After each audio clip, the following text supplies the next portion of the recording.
गयो सह में नहीं कछु कहे नहीं आवा, जनु सचान बन झपटे उलावा। विवरण भयउ निपट नरि पालू, दामिनी हने मन हो तरु। राजा सहम गए हैं, उनसे कुछ कहते नहीं बनता है। बाज वन में बटेर पर झपट पड़ा हो। राजा का रंग बिल्कुल उड़ गया, मानो ताड़ के पेड़ को बिजली ने मारा हो।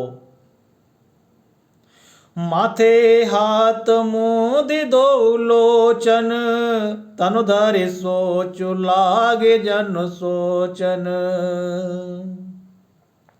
मोर मनोरथ सुर तर तू फूला, फरत करे नज में हते समूला।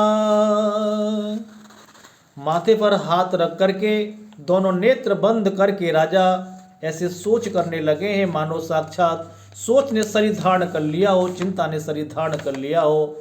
वे सोचते हैं, हाय मेरा मनोरथ रूपी कल्प वृक्ष फूल चुका था, परंतु फलते समय कैकेयी ने हथनी की तरह उसे जड़ समेत उखाड़ करके नष्ट कर दिया। अवध उजारी कीन कैकेयी, दीन से अचल विपत्ति के नेई।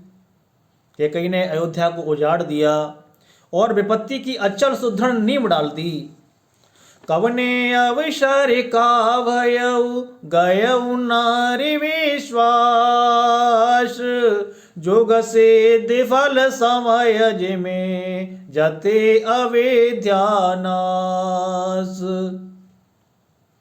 किस अवसर पर क्या हो गया? स्त्री का विश्वास करके मैं वैसे ही मारा गया, जैसे योग की सिद्धि रूपी फल मिलने के समय योगी को अविद्या नष्ट कर देती है। ये मैंने क्या कर डाला? यह विधि राव मन ही मन झांखा, देखे को भांति कुमति मनु माखा। भरत की रावर पूतन होही, आने मोल बेसाय की मोही। इस प्रकार राजा मन ही मन को बहुत ही झीक रहे हैं। राजा का ऐसा बुरा हाल देखकर दुर्बुद्धि कैकेयी मन में बुरी तरह से क्रोधित हो गई और बोली, क्या भरत आपके पुत्र नहीं है? क्या मुझे आप दाम देकर खरीद करके लेके आए हो? क्या मैं आपकी विवाहिता पत्नी नहीं हूं? और क्या भरत आपका पुत्र नहीं है? तो ये वरदान देने में फिर आपको क्यों संकोच है? क्यों इतना आप सोच रहे हैं? जो सुने सरयस लाग तुम्हारे, काहे न बोलहु बचनु संवारे। देव तरे अनुकर एक नाही, सत्य संध तुम रघुकुल माही। जो मेरा वचन सुनते ही आपको बाण जैसा लग गया, आप सोच समझ कर बातें क्यों नहीं कहते? उत्तर दीजिए, हाँ कीजिए, नहीं तो मना कर दीजिए। आप रघुवंश में सत्य प्रतिज्ञा करने वाले हैं, आप सत्यवादी के नाम से प्रसिद्ध हैं। देना कहे हुआ व जने वर देहु, तजहु सत्य जग अपजसु लेहु।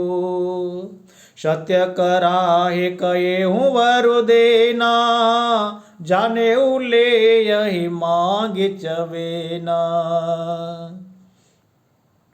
आपने तो वर देने के लिए कहा था और अब मैंने वर मांग लिया, तो आप कुछ बोल नहीं रहे हैं। आप सत्य को छोड़ दीजिए, मना कर दीजिए वर देने से और जगत में अपयश ले लीजिएगा। हे राजन, सत्य की बड़ी सराहना करके वर देने को कहा था, समझा था कि मैं वरदान में चवे न मांगूंगी। शिव ददी चवले जो कछु भाषा, तनु धनु तजेऊ बचन पनु राखा। अति कटु बचन कहति कैकेयी, मानहु लो नजरे पर देई। राजा शिव ददीच और बलि ने जो कुछ कहा, शरीर और धन त्याग कर भी उन्होंने अपने वचन की प्रतिज्ञा को पूरा किया, निभाहा। कैकेयी बहुत ही कड़वे वचन बोलती है, मानो जले पर नमक छिड़क रही हो। और राजा कुछ भी बोल नहीं पाते हैं। राम का वनवास सुनते ही राजा के मुख से कोई वचन नहीं निकलता है। धर्म धुरंधर धीर धरि नयन उघारे राय, सिर धोने लीन यु सास यसी मारे से मोहे कुठाय। धर्म की धुरी को धारण करने वाले राजा दशरथ धीरज धर करके नेत्र खोलते हैं और सिर धुनकर बड़ी लंबी लंबी सांसें लेकर इस प्रकार से कहा। राजा ने कहा, इसने मुझे बड़े कुठौरा मारा है, ऐसी कठिन परिस्थिति उत्पन्न कर दी है जिससे बच निकलना कठिन हो गया है। राजा मन ही मन में सोचने लगे, आगे दीखे जरत सिर भारी, मन हो रोस तरवार उघारी, मोठे को बोध धार निठुराई, धरी कुबरी सानु बनाई। प्रचंड क्रोध से जलती हुई कैकई सामने इस प्रकार दिखाई पड़ी, मानो क्रोध रूपी तलवार, नंगी तलवार खड़ी हो। कुबुद्धि उस तलवार की मूठ है, निष्ठुरता उसकी धार है, और कुबरी मंत्रा रूपी सान पर धरकर उस धार को तेज करने वाली है।